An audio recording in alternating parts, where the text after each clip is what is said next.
শুরুতে জানিয়ে দেব, লেবাননে হামলার মধ্যেই অত্যাধুনিক মিসাইল উন্মোচন করল ইরান। জানিয়ে দেব, ইসরায়েল হিজবুল্লাহ সংঘাতে লেবাননে প্রায় নিহত ৫ শতাধিক, আহত সহস্রাধিক। এদিকে যুদ্ধের ভবিষ্যৎ নির্ধারণে ইউক্রেনের সামরিক সক্ষমতা বাড়ানোর তাগিদ। সর্বশেষ জানিয়ে দেব, আসন্ন মার্কিন প্রেসিডেন্ট নির্বাচনে এবার হেরে গেলে ভবিষ্যতে আর নির্বাচন করবেন না ডোনাল্ড ট্রাম্প। এতক্ষণ শুনছিলেন গুরুত্বপূর্ণ সংবাদ শিরোনাম, এখন জানিয়ে দিব বিস্তারিত। লেবাননে হামলার মধ্যেই অত্যাধুনিক মিসাইল উন্মোচন করল ইরান। লেবাননে প্রতিরোধ যোদ্ধাদের লক্ষ্যবস্তুতে একের পর এক হামলা চালাচ্ছে ইসরায়েল। এতে লাশের মিছিল বাড়ছেই। নিজের মিত্রের ডোরায় এমন হামলার মধ্যে এবার নতুন মিসাইল উন্মোচন করল ইরান।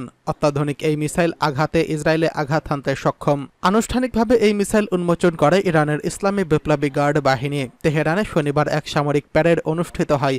সেখানে প্রথমবারের মতো নিজের নতুন ব্যালিস্টিক মিসাইল জিহাদের উন্মোচন করে ইরান। নতুন মিসাইলটি তৈরি করেছে ইসলামী বিপ্লবী গার্ড বাহিনী এরোস্পেস ফোর্স। নতুন এই মিসাইলটি তরল জ্বালানি চালিত। ১,০০০ কিলোমিটার দূরত্বে আঘাত হানতে সক্ষম এই মিসাইলের রয়েছে অনন্য বৈশিষ্ট্য। জিহাদের ডুয়েল মিসাইল লঞ্চার রয়েছে, যা ইরানের জন্য তরল জ্বালানি চালিত মিসাইলের চেয়ে আলাদা। ইরানি সংবাদ মাধ্যম তাসনিম জানিয়েছে, জিহাদ মূলত কিয়াম ইসরায়েলের উন্নতর ভাষণ। এর আগে কিয়ামের রেঞ্জ ৮০০ কিলোমিটার থেকে ১,০০০ কিলোমিটারে উন্নীত করা হয়েছিল। পাশাপাশি এর ওয়ারহেড গাইডেড করা হয়েছিল। ২০১০ সালে কিয়াম মিসাইল প্রকাশ্যে আনে ইরান। জিহাদ মিসাইলের ওয়ারহেডের ওজন প্রায় ৬০০ কেজি। এই মিসাইল শব্দের চেয়ে ৮ গুণ বেশি গতিতে ছুটতে সক্ষম। উন্নত এই মিসাইলের ভিন্ন ভিন্ন লঞ্চ প্ল্যাটফর্ম রয়েছে। এর ফলে একসঙ্গে দুটি মিসাইল ছোড়া যায়। তরল জ্বালানি চালিত মিসাইলের প্রস্তুতির জন্য একটু বেশি সময় প্রয়োজন, কিন্তু একযোগে দুটি মিসাইল লঞ্চ করার সুযোগ থাকায় অপারেশনাল এফিসিয়েন্সি বেড়েছে। নিজেদের ব্যালিস্টিক মিসাইল কর্মসূচিতে সাম্প্রতিক সময় বেশ উন্নীত করেছে ইরান। তবে তাদের এসব মিসাইল কতটা আধুনিক তা স্বাধীনভাবে নিশ্চিত করা যায়নি। গেল এপ্রিলে ইসরায়েলের লক্ষ্য করে প্রথমবারের মতো ইরানের মাটি থেকে প্রায় ৩৫০টি মিসাইল ছোড়া হয়েছিল। সেগুলো প্রায় ৯৯% ভূপাতিত করেছে ইসরায়েল এবং তার মিত্ররা। এমত অবস্থায় ইরানের বিরুদ্ধে কড়া পদক্ষেপ নিয়েছে যুক্তরাষ্ট্র ও তার মিত্ররা। ইরানের মিসাইল কর্মসূচি লক্ষ্য করে নিষেধাজ্ঞা আরোপ করেছে তারা। এতে মিসাইল উৎপাদন যন্ত্রাংশ এবং প্রযুক্তি হস্তগত হওয়া কঠিন হয়ে উঠতে পারে বলে জানিয়েছে ইরান। রাশিয়াকে ইরান মিসাইল সরবরাহ করছে এমন অভিযোগে সম্প্রতি তেহরানের উপর নতুন নিষেধাজ্ঞা দেওয়া হয়, যদিও তাতে দমানো যাচ্ছে না ইরানকে। এদিকে ইসরায়েল হিজবুল্লাহ সংঘাতে লেবাননে প্রায় নিহত ৫ শতাধিক, আহত সহস্রাধিক। ইসরায়েলের সোমবার লেবাননে ব্যাপক হামলা চালিয়েছে। এই হামলায় অন্তত ৩৫ জন শিশুসহ ৪৯২ জন নিহত হয়েছেন বলে লেবাননের স্বাস্থ্য মন্ত্রণালয় জানিয়েছে। আহত হয়েছেন আরও ১২ শতাধিকের বেশি মানুষ। ইসরায়েলি বাহিনীর আক্রমণের কারণে দক্ষিণ লেবাননে বহু মানুষ সরে যেতে বাধ্য হয়েছেন। ইসরায়েলের সামরিক বাহিনী হিজবুল্লাহ সক্রিয় থাকা অঞ্চলগুলো থেকে সাধারণ জনগণকে দ্রুত নিরাপদ স্থানে সরে যাওয়ার নির্দেশ দিয়েছেন। স্থানীয় বাসিন্দাদের সরিয়ে নেওয়ার পর ইসরায়েল ব্যাপক আকাশপথে হামলা শুরু করে। এর জবাবে হিজবুল্লাহ যোদ্ধারা ইসরায়েলের উত্তরাঞ্চলে ৩০টিরও বেশি রকেট নিক্ষেপ করেছে। ইসরায়েলের প্রতিরক্ষামন্ত্রী ইয়েভ গ্যালান্ট এক ভিডিও বার্তায় বলেন, আমরা লেবাননের হামলার তীব্রতা বাড়িয়েছি। দক্ষিণ ইসরায়েলের নাগরিকদের নিরাপত্তা নিশ্চিত না হওয়া পর্যন্ত আক্রমণ অব্যাহত থাকবে। ইসরায়েলি সেনাবাহিনীর মুখপাত্র আভিসেই আদৈরিয়ে সামাজিক যোগাযোগ মাধ্যম এক্সে দেওয়া এক পোস্টে জানান, হিজবুল্লাহ ৩ শতাধিক অবস্থান লক্ষ্য করে আক্রমণ চালানো হয়েছে। আগেই লেবাননের এই এলাকাগুলোর বাসিন্দাদের সতর্ক করা হয়েছিল। সেখানে হিজবুল্লাহর অস্ত্র মজুত করে রেখেছিল বলে দাবি করা হচ্ছে। লেবাননের দক্ষিণাঞ্চলে বেকা ও বালবেক অঞ্চলে গ্রাম ও শহরগুলোতে ইসরায়েলি আক্রমণ অব্যাহত রয়েছে। স্বাস্থ্য মন্ত্রণালয়ের তথ্যমতে মৃতদের মধ্যে ৩৫ শিশু এবং ৪২ জন নারী রয়েছেন। এছাড়া আহতদের মধ্যে অনেকের অবস্থা আশঙ্কাজনক। এদিকে ইসরায়েল ও লেবাননের মধ্যকার সংঘাত ক্রমেই তীব্রতর হচ্ছে।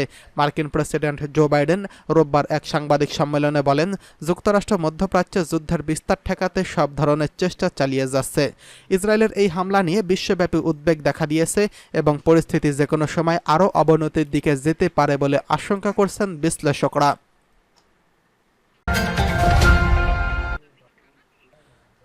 যুদ্ধের ভবিষ্যৎ নির্ধারণে ইউক্রেনের সামরিক সক্ষমতা বাড়ানোর তাগিদ। রাশিয়ার প্রেসিডেন্ট ভ্লাদিমির পুতিন 2014 সাল থেকে 2 দফায় ইউক্রেনে আক্রমণ ও সামরিক অভিযান চালিয়েছে। এটা দেশটির সার্বভৌমত্বকে অস্বীকার করার একটি প্রচেষ্টা হিসেবে দেখা হচ্ছে। ইউক্রেনের জনগণের সাহসিকতার কারণে দেশটি এখনও পুরোপুরি দখল এড়াতে সক্ষম হয়েছে, তবে পুতিনের সামরিক আগ্রাসন অব্যাহত রয়েছে, যা ইউরোপের স্থিতিশীলতা এবং বৈশ্বিক নিরাপত্তার জন্য গুরুতর হুমকি তৈরি করছে। ইউক্রেনের মিত্রদের কার্যকর সমর্থন ছাড়া এই সংঘাত আরও দীর্ঘস্থায়ী হওয়ার আশঙ্কা রয়েছে, যা আন্তর্জাতিক পরিমণ্ডলে নেতিবাচক প্রভাব ফেলতে পারে। ইতিমধ্যে যুদ্ধের কারণে বিশ্বব্যাপী জ্বালানি ও খাদ্যের মূল্য বৃদ্ধি এবং পারমাণবিক নিরাপত্তা ঝুঁকি দেখা দিয়েছে।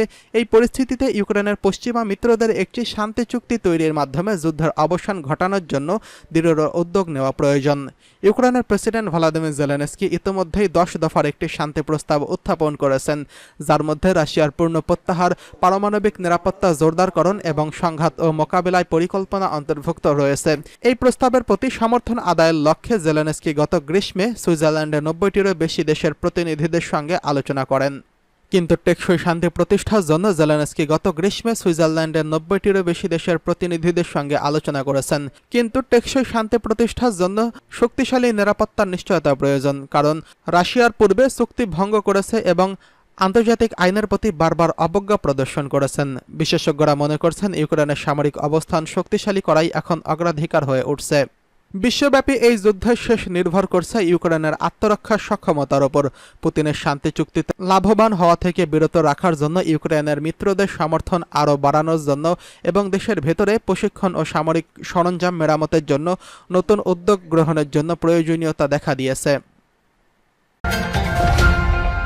আসন্ন মার্কিন প্রেসিডেন্ট নির্বাচনে এবার হেরে গেলে আর নির্বাচন করবেন না ডোনাল্ড ট্রাম্প। আগামী নভেম্বরে প্রেসিডেন্ট নির্বাচন হতে পারে ডোনাল্ড ট্রাম্পের জন্য শেষ মার্কিন প্রেসিডেন্ট নির্বাচন। স্থানীয় সময় সাবেক এই প্রেসিডেন্ট এমন ঘোষণা দিয়েছেন। সাবেক মার্কিন প্রেসিডেন্ট ডোনাল্ড ট্রাম্প বলেন, নভেম্বরের নির্বাচনে পরাজিত হলে 2028 সালের ভোটে আবারও প্রতিদ্বন্দ্বিতা করার আশা করেন না তিনি। মূলত 78 বছর বয়সী ডোনাল্ড ট্রাম্প এবার টানা 3টি জাতীয় নির্বাচনে রিপাবলিকান পার্টি থেকে প্রেসিডেন্ট পদপ্রার্থী হয়েছেন এবং গত 8 বছরে দলটিকে ব্যাপকভাবে নতুন আকার দিয়েছেন। এদিকে যুক্তরাষ্ট্রে আসন্ন প্রেসিডেন্ট নির্বাচনে ডেমোক্র্যাট দলের প্রার্থী ভাইস প্রেসিডেন্ট কমলা হ্যারিসের জনসমর্থনে তার রিপাবলিকান প্রতিদ্বন্দ্বী সাবেক প্রেসিডেন্ট ডোনাল্ড ট্রাম্পকে ক্রমেই ছাড়িয়ে যাচ্ছেন। টেলিভিশন নেটওয়ার্কগুলোর জরিপে এমন চিত্র উঠে এসেছে। গত রোববার এনবিসির নিউজের জরিপে প্রকাশিত ফলে দেখা গেছে, জনসমর্থনে ট্রাম্পের চেয়ে 5% পয়েন্টে এগিয়ে আছেন কমলা হ্যারিস। কমলা হ্যারিস প্রেসিডেন্ট নির্বাচনে ডেমোক্র্যাটিক পার্টি প্রার্থী হওয়ার পর থেকে জরিপে অংশগ্রহণকারীরা তার প্রতি ইতিবাচক মনোভাব দেখাচ্ছেন। আগামী নভেম্বরের মার্কিন প্রেসিডেন্ট নির্বাচন হতে পারে ডোনাল্ড ট্রাম্পের জন্য শেষ মার্কিন প্রেসিডেন্ট নির্বাচন। স্থানীয় সময় রোববার 22 সেপ্টেম্বর সাবেক এই প্রেসিডেন্ট এমন ঘোষণা দিয়েছেন।